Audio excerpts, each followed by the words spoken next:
ઓમ નમઃ શિવાય વિદ્યાર્થી મિત્રો, આજે આપણે ચેપ્ટર નંબર 7 પ્રાણીઓમાં રચનાકીય આયોજન શરૂ કરીએ.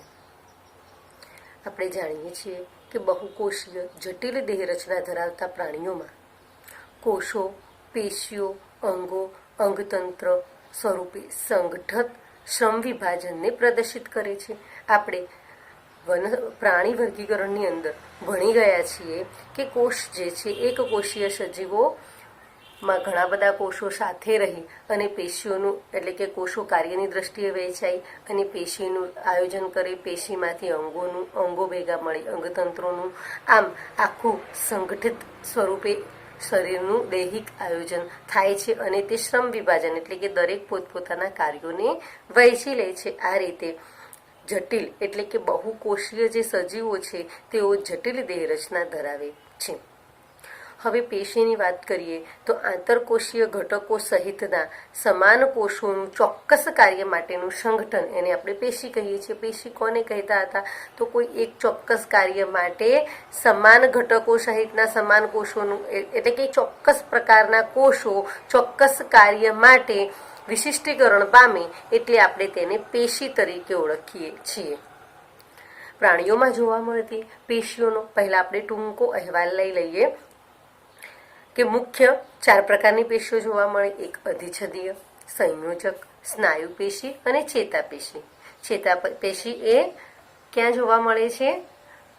ચેતાપેશીનું કાર્ય છે ઉર્મિ વેગોના વહનનું. સ્નાયુ પેશીનું જે કાર્ય છે તે પણ આપણે જાણીએ છીએ કે તે કંકાલ સ્નાયુઓ સાથે જોડાયેલી છે. હૃદય સ્નાયુઓ છે, સરળ સ્નાયુઓ, જે એક તો કંકાલ સ્નાયુઓ સિવાય બીજા સ્નાયુઓ જોવા મળે છે. એટલે કે સ્નાયુમય પેશી હલનચલન માટે આપણે ઓળખીએ છીએ તેને. પછી વાત કરીએ સંયોજક અને અધિચ્છદીય. તો અધિચ્છદીય પેશી બધા જ આંતરિક અને બાહ્ય અંગો જે છે તેના સૌથી ઉપરનું અધિચ્છદ બનાવવાનું કાર્ય કરે. તો શરીરની બાહ્ય સપાટી, ગુહાઓ, વાહિનીઓ અને નલિકાઓનું અસ્તરની રચના જે કરે છે તે અધિચ્છદીય પેશી કરે છે. અને સંયોજક પેશી બીજી પેશીઓને આધાર, મજબૂતાઈ, રક્ષણ અને આવરણ પ્રદાન કરે છે. સ્નાયુ પેશી ઉદ્દીપન પ્રતિક્રિયા રૂપે સંકોચન પામે છે અને શરીરના વિવિધ ભાગોને પ્રચલનક્ષમ બનાવે.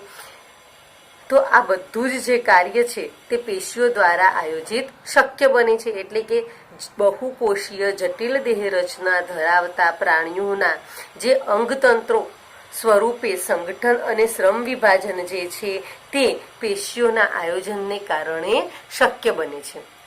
હવે આ પેશીઓની અંદર આપણે અધિચ્છદીય પેશીની વાત કરીએ તો તેને આપણે સરળ અને સંયુક્ત તેમ બેમાં વિભાજિત કરીશું. સરળને વળી, લાદીસમ, ઘનાકાર અને સ્તંભાકાર. અને એમાં ઘનાકાર અને સ્તંભાકારમાંથી કેટલીક પેશીઓ જે છે તે સ્ત્રાવ માટે વિશિષ્ટ રૂપાંતર એટલે કે કેટલોક સ્ત્રાવ કરે છે અને આવું વિશિષ્ટ રૂપાંતર પામેલી જોવા મળે છે. તેના વિશે અભ્યાસ કરવાનો છે. આપણે સંયોજક પેશીમાં શિથિલ, સઘન અને વિશિષ્ટીકરણ પામેલી જે પેશી છે તેના વિશે એટલે કે કાસ્થિ, અસ્થિ અને રુધિર પેશી વિશેનો અભ્યાસ આપણે કરીશું. સ્નાયુ પેશીમાં કંકાલ, સરળ, હૃદ સ્નાયુ પેશીનો અભ્યાસ પણ આપણે કરીશું.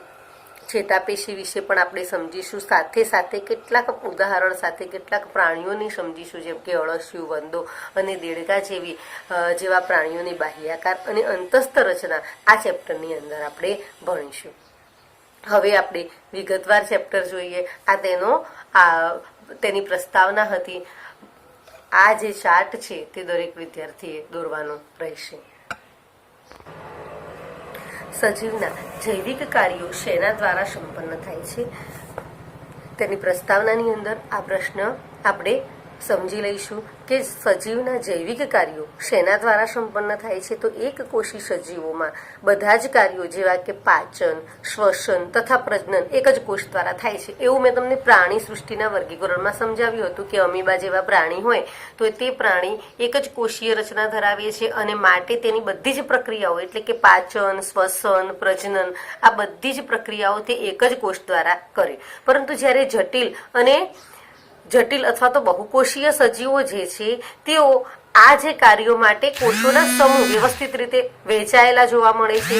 હાઇડ્રા જેવા પ્રાણીઓની અંદર જો આપણે જોઈશું તો હાઇડ્રા, જળવ્યાર જેવા સરળ પ્રાણીઓનું શરીર જુદા જુદા પ્રકારના કોષોનું બનેલું હોય છે, જેમાં પ્રત્યેક પ્રકારોમાં કોષોની સંખ્યા હજારોમાં હોય છે. મનુષ્યનું શરીર અબજો કોષોનું બનેલું જોવા મળે છે, જે વિભિન્ન કાર્યો પૂર્ણ કરે છે.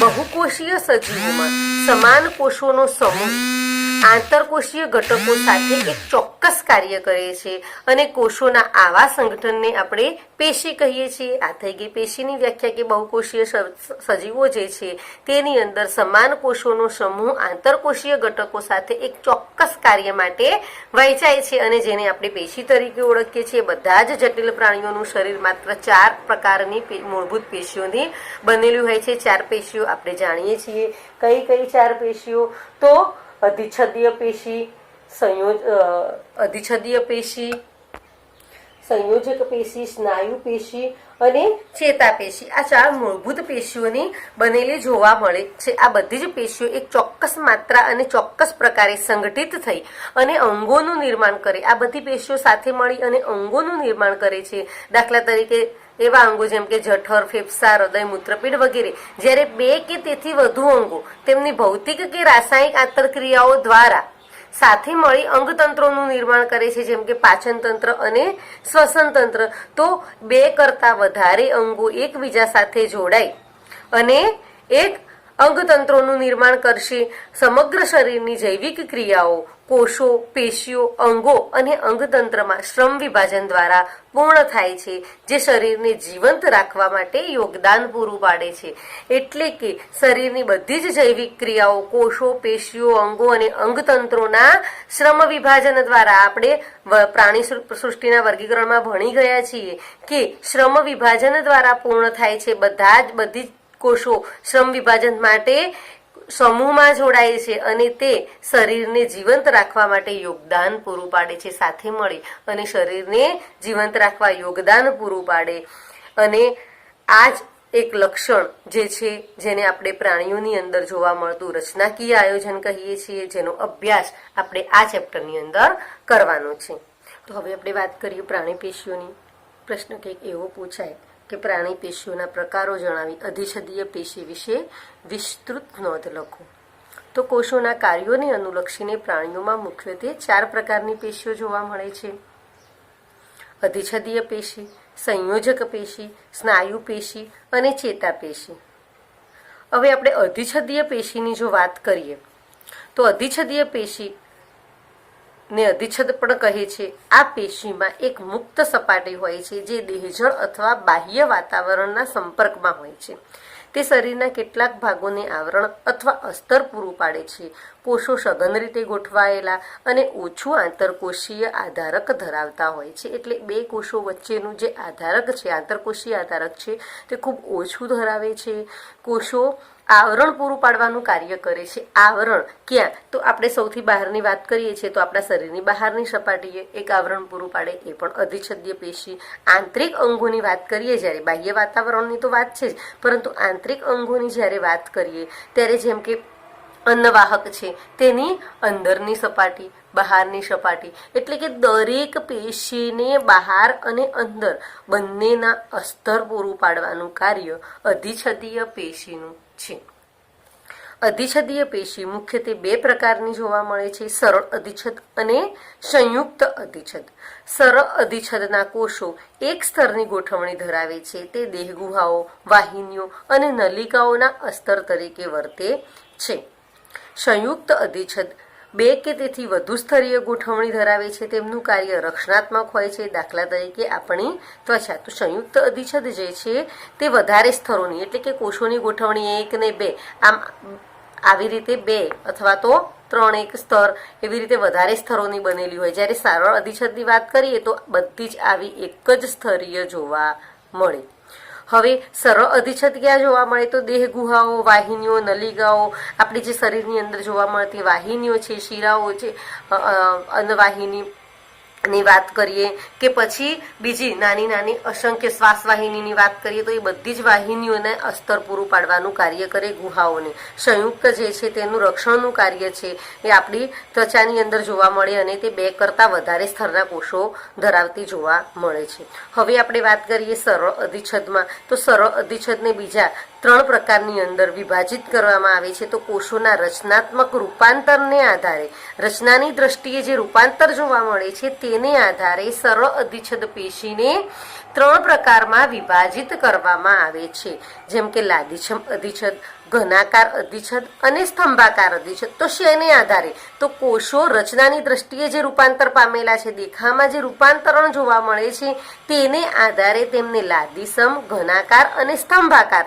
લાદી જેવા દેખાતી કોષો જોવા મળે તો તેને લાદીસમ, ઘન આકારના ચોરસ ક્યુબ જેવા દેખાવા મળે તો તેને આપણે ઘનાકાર અધિચ્છદ, અને સ્તંભ જેવા ઊભા દેખાતા કોષો જે જોવા મળે તો તેને આપણે સ્તંભાકાર અધિચ્છદ તરીકે ઓળખીએ છીએ. સૌથી પહેલા વાત કરીએ લાદીછમ અધિચ્છદની. તો લાદીછમ અધિચ્છદ, તો આ પેશીના કોષો ચપટા, લાદી જેવા એટલે કે ચપટા, અનિયમિત કિનારી ધરાવતા અને પાતળું સ્તર ધરાવતા હોય છે. કોષો એકબીજા સાથે લાદીની જેમ ગોઠવાયેલા જોવા મળે છે. તો આ તેની લાક્ષણિકતા છે કે આ પેશીના કોષો ચપટા, અનિયમિત કિનારી ધરાવતા અને પાતળું સ્તર બનાવતા હોય છે. કોષો એકબીજા સાથે લાદીની જેમ ગોઠવાયેલા જોવા મળે છે.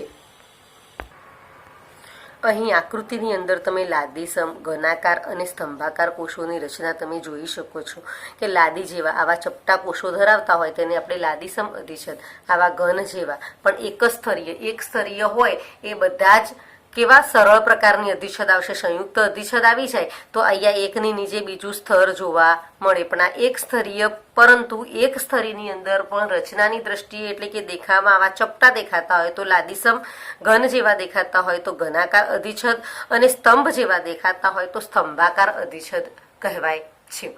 હવે આપણે તેની લાક્ષણિકતાઓની, આપણી લાદીસમની લાક્ષણિકતાઓ ભણતા હતા. તો સિમેન્ટ જેવા તેના કોષો જે છે તે સિમેન્ટ જેવા દ્રવ્યથી જોડાયેલા જોવા મળે. કોષો લગભગ ષષ્ઠકોણીય હોય છે અને મધ્યમાં સ્પષ્ટ કોષ કેન્દ્ર ધરાવતા જોવા મળે છે. સ્થાનની વાત કરીએ તો આ પેશી દેડકાની ચામડીનું સૌથી બહારનું સ્તર બનાવે. તે ફેફસાના વાયુકોષ્ટકની અંતઃસપાટીનું, રુધિરવાહિનીઓની અંતઃસપાટીનું, મૂત્રપિંડની બાઉમેનની કોથળી અને શરીર ગુહાનું પરિસર રચે છે. કાર્યની વાત કરીએ તો આ પેશી મુખ્ય કાર્ય અંદર રહેતી પેશીઓનું રક્ષણ કરવાનું છે. મોસ્ટ ઓફ અધિચ્છદની વાત આવે, અધિચ્છદીય પેશીનું કાર્ય રક્ષણનું અને ઊંજણનું કાર્ય હોય તો અહીં આગળ આ લાદીછમ અધિચ્છદના જે કોષો છે તે એક તો અનિયમિત કિનારીવાળા જોવા મળે છે, ઓછો આંતરકોષીય અવકાશ ધરાવતા જોવા મળે, કોષો સિમેન્ટ દ્રવ્યથી જોડાયેલા જોવા મળે, ષષ્ઠકોણીય હોય, મધ્યમાં સ્પષ્ટ મોટું કોષ કેન્દ્ર જોવા, આ રચના છે એની. પછી સ્થાનની વાત કરીએ તો એ ક્યાં જોવા મળે છે તો દેડકાની ચામડીનું સૌથી બહારનું સ્તર બનાવે, ફેફસાના વાયુકોષ્ટકની અંતઃસપાટીનું, રુધિરવાહિનીઓની અંતઃસપાટીનું, મૂત્રપિંડની બાઉમેનની કોથળી અને શરીર ગુહા વગેરેનું પરિસ્તર રચવાનું કાર્ય કરે રચે છે. અને કાર્યની વાત કરીએ તો આ બધા જ અંગો છે જ્યાં આગળ તે જોવા મળે છે તે બધા જ અંગોનું રક્ષણ કરવાનું. તો આ પેશીનું મુખ્ય કાર્ય તેની અંદર રહેલી પેશીઓનું રક્ષણ કરવાનું છે. હવે વાત કરીએ ઘનાકાર. તો ઘનાકાર અધિચ્છદની આકૃતિ આપણે જોઈ લીધી છે. ફરી એકવાર નજર કરી લો કે ઘનાકાર અધિચ્છદના જે કોષો છે, આ પેશીના કોષો એક સ્તરીય ઘનાકાર કોષોની બનેલી હોય, મધ્યમાં સ્પષ્ટ મોટું કોષ કેન્દ્ર તમે અહીંયા જોઈ શકો છો. આની અંદર પણ હતું લાદીસમમાં પણ સ્પષ્ટ કોષ કેન્દ્ર, તો સ્પષ્ટ મોટું કોષ કેન્દ્ર જોવા મળે છે. આ પેશીના કોષો આંતરકોષીય અવશોષી સપાટીઓ દ્વારા તેમના મુક્ત છેડે કેટલીક સખત સૂક્ષ્મ રસાંકુરો ધરાવે છે, જેમ કે મૂત્રપિંડ નલિકામાં આ પેશી સામાન્યતઃ ગ્રંથિઓની નલિકાઓ, મૂત્રપિંડમાં નલિકા એટલે કે નલિકાકાર જે ભાગો છે તેની અંદર જોવા મળે છે. અંડપિંડ અને શુક્રોત્પાદક નલિકાઓમાં તેમને જનન અધિચ્છદ તરીકે પણ આપણે ઓળખીએ છીએ. કાર્યની વાત કરીએ તો આ કોષો જઠરરસ અને આંતરરસનો સ્ત્રાવ કરે, ઉત્સર્જન અને અભિશોષણ જેવી ક્રિયાઓમાં પણ ભાગ લે છે. ફરીથી ઘનાકાર અધિચ્છદની આપણે વાત કરીએ તો ઘનાકારની જે રચના છે તો એક સ્તરની બનેલી ઘન જેવા કોષો જોવા મળે છે, મધ્યમાં સ્પષ્ટ મોટું કોષકેન્દ્ર જોવા મળે છે, પેશીના કોષો અવશોષી જે સપાટી છે તે સપાટીઓ પર મુક્ત છેડે કેટલીક વખતે રસાંકુરો, સૂક્ષ્મ રસાંકુરો પણ ધરાવે છે અને આ રસાંકુરો જેમ કે મૂત્રપિંડ નલિકાની અંદર રસાંકુરો ધરાવે. સ્થાનની વાત કરીએ તો સામાન્ય રીતે ગ્રંથિઓની નલિકા હોય, જ્યાં આગળ આ ગ્રંથિઓ જે શરીરની ગ્રંથિઓ આવેલી છે તેવી ગ્રંથિઓની નલિકાઓમાં જોવા મળે, મૂત્રપિંડ નલિકામાં જોવા મળશે. એટલે કે જ્યાં જ્યાં નલિકાકાર ભાગ છે એવી જગ્યાએ આ વધારે જોવા મળશે. અંડપિંડ અને શુક્રપિંડ શું છે? ગ્રંથિઓ છે. અંડપિંડ ગ્રંથિ, શુક્રપિંડ ગ્રંથિ. તો આ બંને ગ્રંથિઓ જે છે તે ગ્રંથિઓના અંદર પણ જોવા મળે છે અને આ ગ્રંથિઓની અંદર, આ ગ્રંથિઓની જે નલિકાઓ છે તેની અંદર જોવા મળે તો તેને આપણે જનન અધિચ્છદ, કારણ કે ત્યાં જનન કોષો નિર્માણ પામે છે માટે આપણે તેને જનન અધિચ્છદ કહીએ છીએ. તેનું કાર્ય છે સ્ત્રાવ કરવાનું, એટલે કે નલિકાકાર ભાવની અંદર સ્ત્રાવ કરવું, ઉત્સર્જન કરવું, અભિશોષણ કરવું જેવી ક્રિયાઓ સાથે ઘનાકાર અધિચ્છદ જોડાયેલું જોવા મળે છે. હવે આપણે વાત કરીએ સ્તંભાકાર અધિચ્છદની.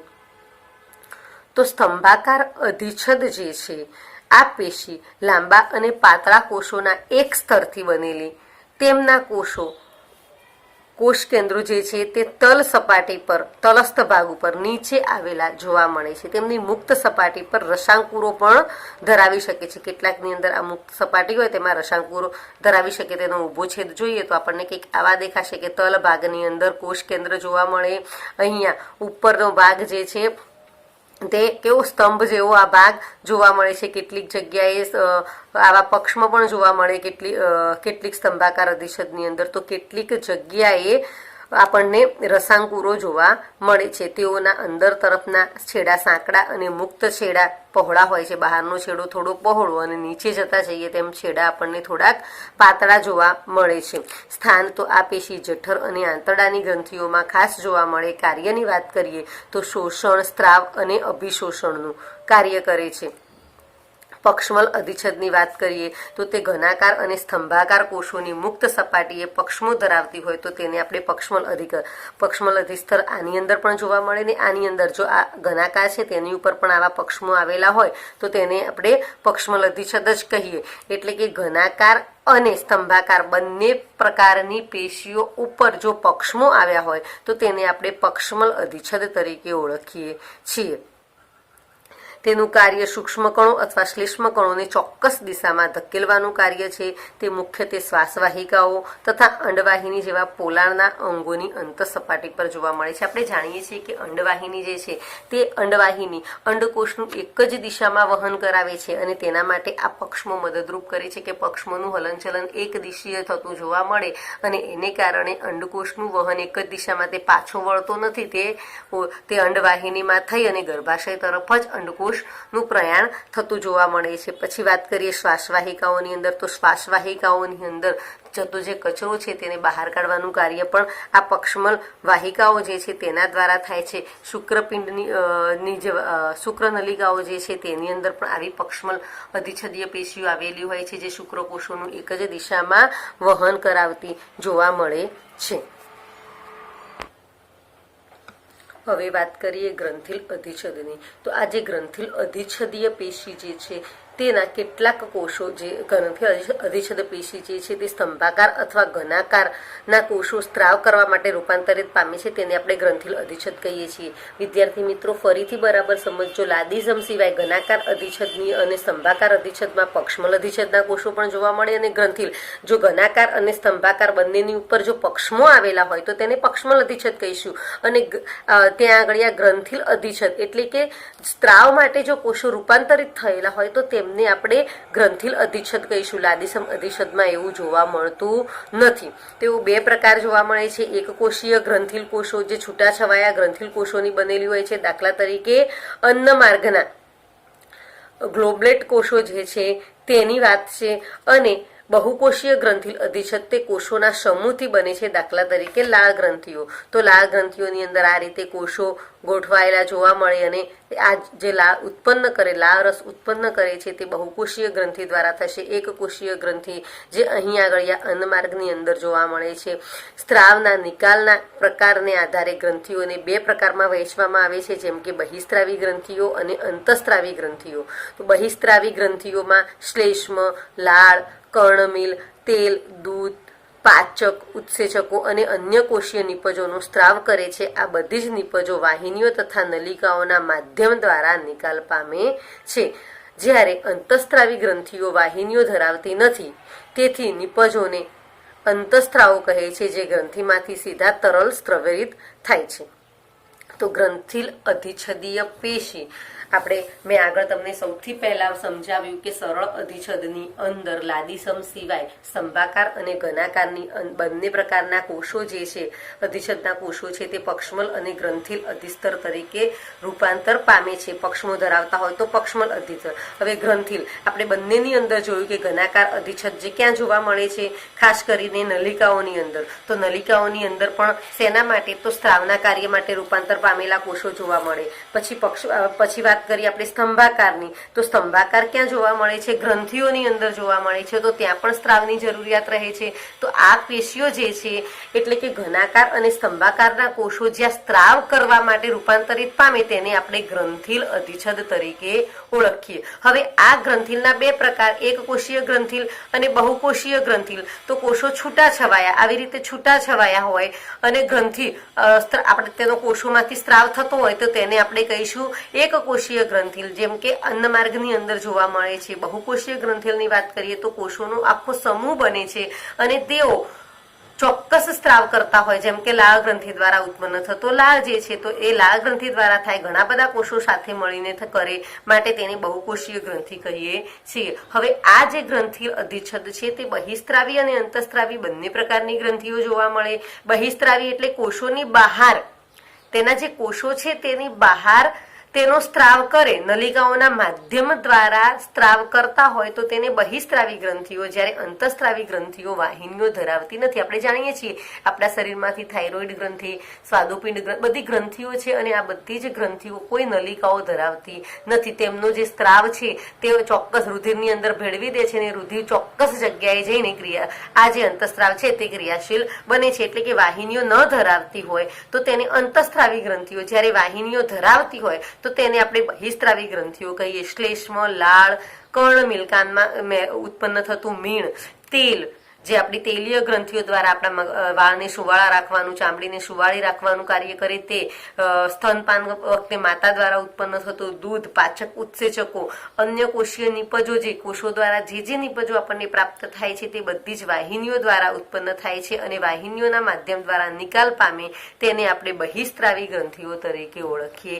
જ્યારે અંતઃસ્ત્રાવોનો ઉત્પન્ન કરતી અંતઃસ્ત્રાવી ગ્રંથિઓ છે તેને આપણે અંતઃસ્ત્રાવી ગ્રંથિઓ તરીકે ઓળખીએ છીએ. તો આજે બસ આટલું જ. સંયુક્ત અધિચ્છદ પેશી નવા વિડીયોમાં ચલાવીશું. ઓમ નમઃ શિવાય.